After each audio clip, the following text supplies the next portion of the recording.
সোনা বাচ্চা সোনা মেয়ে, কেমন লাগছে আম্মু আজকে ঘুরতে এসে? তোমার অনেক ভালো লাগছে? কত ভালো লাগছে আমাকে একটু বলো। আমার অনেক ভালো লাগছে। দেখো মা, দুটো অ্যালোভেরা গাছ আছে। আমাদের বাসায় অ্যালোভেরা গাছ আছে, ওইটাতে নয়নতারা ফুল ফুটেছে আর এটা ফোটেনি। মা, আমার এখানে অনেক এসে অনেক ভালো লাগছে।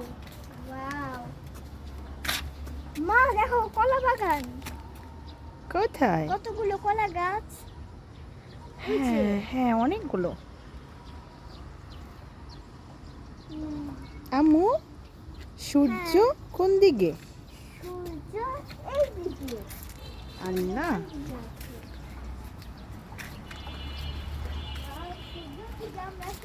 আম্মু। মা, আমরা সূর্যের দিকে কেন তাকাতে পারি না? সূর্যের দিকে কেন তাকাতে পারি না? এটা কঠিন প্রশ্ন হয়ে গেল। ও, বলেছি সূর্যের যে অনেক আলো সেই জন্য।